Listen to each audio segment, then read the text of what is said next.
JJK Chapter 241, titled Idiot Survivor Move On Up, brings us to an average university. It's a pretty run-of-the-mill looking place. Takaba's yelling so loudly that his voice is carrying all the way through the building. We're flashing back to his college years, and he's mad at his partner for showing up to their meeting late. He wasn't up till midnight writing their material. He's got no excuse for this. Takaba's partner slouches into the room, holding his head and muttering an apology. He still smells of booze. No wonder he wasn't getting up too early. Takaba mutters to himself, "This isn't anything new." Still, he tries to let it go. He can't remove his partner's hangover.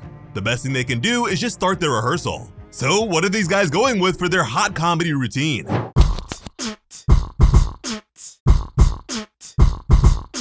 Well, it's what I'd expect from low-grade university comedians. You go to an open mic night and this is what you get. Still, I'm with Takaba's partner here. This is pretty cringy. What's he even going for? Rapping about how he's not a native to Japan and he's a vegetable? A vegetarian? There's a silence after that. His partner's got no idea what he's supposed to do next. He hasn't memorized this routine. Takaba doesn't even look at him, keeping his eyes where the audience would be. Even now, he's trying to be a professional. Partner-san winces. What can he say other than, "my bad"? But that is the last straw for Takaba. He roars at his friend, angry at how weak that apology was. Partner-san doesn't care about what they're doing. If he did, he'd actually feel guilty. He'd say, "I'm sorry. My bad" is just an excuse. It's what you say when you know you're wrong, but you aren't actually upset about it. Partner-san's not going to put up with that though. Instead, he turns this around on Takaba, cursing out his friend and calling him antisocial. We are airing out all their dirty laundry today. Partner-san's angry at how Takaba deals with their fellow comedians. He doesn't. He doesn't talk to anyone else in the comedy business, doesn't laugh at other people's sets, doesn't go drinking with them. As far as Partner-san sees it, the only reason they aren't getting harassed by these senior comedy students is because he does that stuff. He takes the time to make a good impression to cover for his friend. Takaba grits his teeth. He goes back over what his friend just said, turning the words around. Partner-san's claiming he goes out getting drunk every night to help their act. Partner-san agrees that that's about right. He doesn't seem to get how angry his friend is. Takaba clenches his fist, ready to throw a punch. He goes over his problems one by one. They only perform twice a year. The material's out of date. And Partner-san just talks about what girl he's spending alone time with or his mysterious business connections. He grabs Partner-san by his shirt, yelling at him. Takaba is so furious, he makes an Ushijima the Loan Shark reference. Do people just speak with manga references when they're really angry? Imagine getting mad at your brother and saying, "You're gonna help me unlock my eternal Mangekyo Sharingan." But you could argue that it is on point in this case. Ushijima's story focused on him collecting people's debts, so it's a roundabout way to call Partner-san's friends scumbags, but still, it's a weird thing to think when you're getting all worked up. Anyway, yeah, Takaba does not care about the business side of comedy.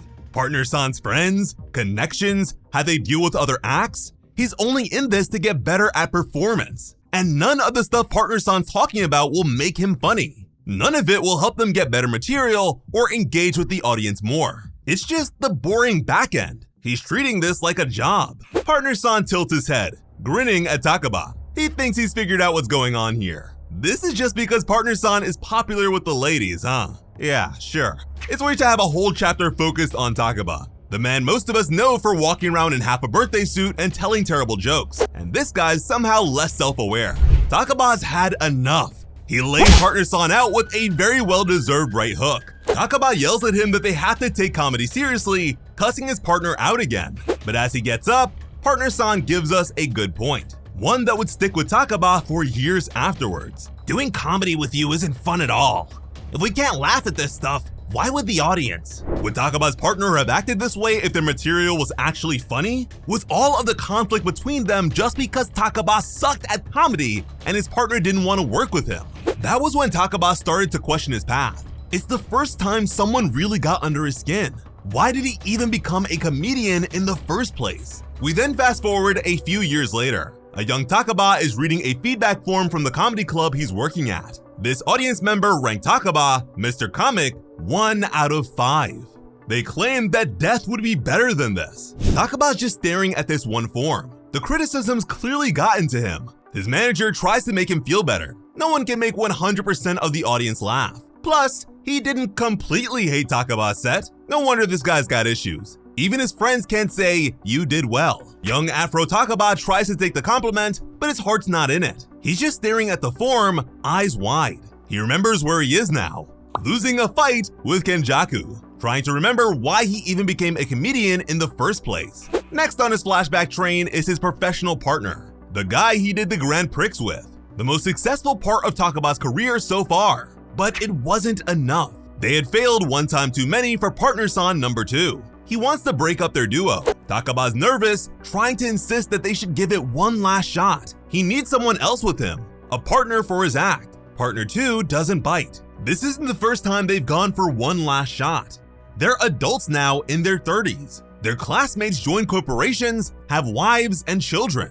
They've made something of their lives. But then there's Takaba and partner number 2, a pair of grown men wearing tutus, cat ears, and swan props. At this point, I don't even know what I'm reading anymore. The guy wanted to know how much longer they could keep doing this, a question that the swan repeated. How much longer indeed? Takaba's back at his apartment at 3 in the morning, his alarm perched on an instant ramen container. It's a tiny one-room place on the second floor in a rundown area. Normal. Boring. Takaba's not in a duo anymore and is trying to think about what he can even do next. There are no more P1 slots for a solo act. He's not gonna give up just yet though. But for now, he's just laying there, alone in the mess and trash, trying to talk himself up into getting any kind of gig. Solo comedians have less options, but he could MC an idol show. Other comedy fans look down on people who do that, but he could make it work, right? He wants to believe that. He has to believe that. He asked himself, how much longer? How much longer until he's told every joke he possibly can? He still doesn't have a real answer though. Why did he become a comedian in the first place? He wanted to take comedy seriously, right? What does that even mean? Flashback. All the way to elementary school this time. Young Takaba was a pretty different kid. He didn't find it easy to show his emotions to people. It made it hard to make friends with other kids. He came off as cold, serious. Takaba was lonely. He badly wanted friends, but didn't have any. Everyone was afraid of him. So he put all his efforts into trying to tell good jokes, to make people laugh. That got him started as a comedian. He started doing routines in the classroom just out of nowhere, and it worked. The other kids realized Takaba wasn't this hostile, unfriendly guy. He loved that.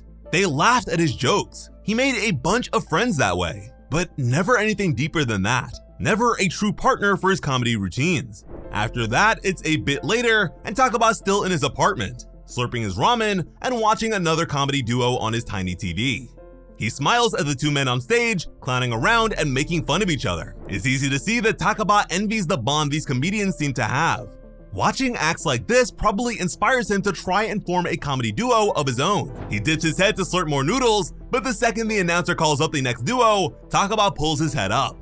Mouthful of half-eaten ramen. He doesn't want to miss a second. Takaba lives and breathes this stuff. Look at that collection of DVDs and VHS tapes. He is completely devoted to trying to be a comedian. Takaba wanted people to get to know him better. That way they'd think he's funny, and he wouldn't be so lonely. The flashback is now breaking up. Adult Takaba, the Jujutsu sorcerer, is sitting on a school desk. His kid self doesn't understand. What does taking comedy seriously even mean? The point of what they do is to be goofy and show the audience that side of them. Older Takaba doesn't think that showing off his funny side is what's important. He wants that, sure, but that's just a personal desire. It's not what the audience came here for. Kid Takaba doesn't get it. Serious comedy doesn't sound fun. Why is his older self doing this in the first place? Takaba falls back to that old idea. He became a comedian because he wanted other people to get to know him better. But now, he's thinking back to what he said to Kenjaku. I don't care if you think it's funny. He lost that desire to make a connection with people. He just wanted to succeed, to win. Ken told him that no one can make 100% of an audience laugh. Takaba agrees with the basic idea. Still, Ken wasn't trying to... Wait. The one guy that Takaba looked up to, respected, and was key to him continuing with comedy was named Ken?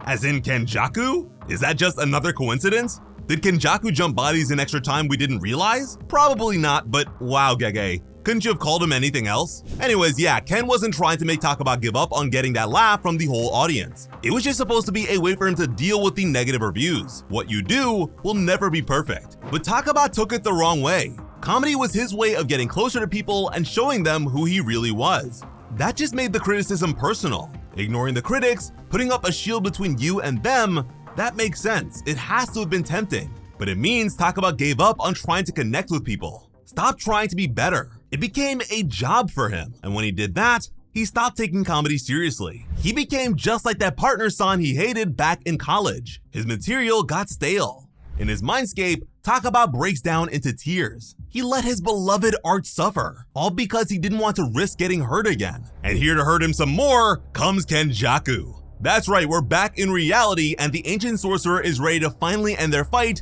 by brutally murdering Takaba. But before he can, Kenny's eyes go wide and he stops. Takaba is bowing before his attacker, head right on the ground. A classic Japanese dogeza or kaotao pose reserved for the most extreme supplication. Kenjaku's awed by this. It took him until his late 20s to reach such a perfect level of dogeza. All the angles are right. Every curve is just so. Then he takes a double take. That is not Kenjaku's own thought. That's the setup for a comedy routine. Comedian is officially back online, and is even able to mess with his thoughts now. All to set up a joke. Takaba begins wailing that he's sorry, not even daring to get up. He means it too. Anyone not laughing at his show is a failure on his part. He just didn't want to get hurt, so he dismissed Kenjaku as a critic, someone who didn't matter. But now, he's decided that that's wrong. Takaba admitted that even if 99 out of 100 people are laughing, he still wouldn't be satisfied. He didn't care if he was being stubborn. He wanted every last person to laugh, which is why he planned to make Kenjaku laugh so hard that he would puke up his guts. This was his brand of comedy. Damn, shonen power-up moment for the funny guy. He's here to give comedy 110%, and Kenjaku's buying it, telling Takaba to take his best shot. The brain goblin doesn't sound too sincere, but there's excited written right on his face. He's actually down for this. I want to say the fight is not over, but is this still a fight? Is Kenjaku actually going to let Takaba perform comedy? It feels like we're going from a fight into a performance. That being said, it still seems like a long shot that Takaba will be able to take Kenjaku down this way. Shonen manga is used to the power of friendship, sure, but the power of comedy? Even stories with a more generally lighthearted tone like One Piece or Dragon Ball wouldn't have a villain give up on their plan because someone made them laugh. Still, if you look back, this does sort of fit. Remember what Kenjaku was talking about right before his Shinjuku Showdown arc started. Not everyone has the courage to risk their lives, but if someone places them in danger, they have no choice but to act. With no hope for the present or future, they're willing to die at any time. I despise people who never know the feeling of approaching their ideals step by step. This whole chapter, his entire story has been dedicated to trying to become a better comedian. Even if he stalled, he's back in the game now. He hasn't given up. That's something Kenjaku can respect. And Kenjaku does want some kind of friendship or connection. Remember how annoyed he was when Niori turned down his offer of hanging out? It sounds like he was joking around, but that look is venomous. Being turned down bugged him. If Kenjaku really didn't care about people, he wouldn't talk so much. He talks to Tengen even when the old guy's under cursed spirit manipulation, not able to properly answer back. He'll talk to a corpse if he has to. He's that desperate for company. So does Takaba meet the criteria Kenjaku laid out for a friend? Someone who can be his equal. Someone who won't bore him. If he's really interested in comedy, not just fronting to better insult Takaba, he might be down with this. Even if Kenjaku doesn't fully turn away from his Tengen merger plan, he might figure out a way to spare Takaba.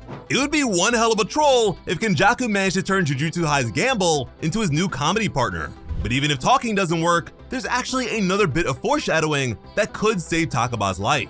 This is going down in the Iwate Prefecture. The narration called this place the Lake Gosho Colony. It's a nice looking rural area near Mount Iwate and not far from the regional capital, Morioka. But this actually isn't the first time we've been to this location. The first was 236 chapters ago. Chapter 3 has a brief scene in Morioka Station. That's where Nobara had to go to in order to catch a train to Tokyo. Morioka was the closest city to her tiny home village. Nobara's hometown is almost certainly in Iwate too. Could it be part of the colony? Granted, Iwate's a big place. It's the second largest prefecture in Japan. It took Nobara 4 hours to reach Morioka when she was heading to Jujutsu High. A part of that is probably due to mountainous terrain and rough roads, but Lake Gosho is just 25 minutes out from the city. Way closer. And that's by car. On foot, it's closer to 4 hours. So maybe, just maybe, Nobara can make an appearance. Whatever the case, leave us all your thoughts in the comments, along with whether or not you believe Kenjaku and Takaba can become friends through all this. As always, I'm Slice of Otaku. Thank you all so much for watching and have an awesome day. I love you.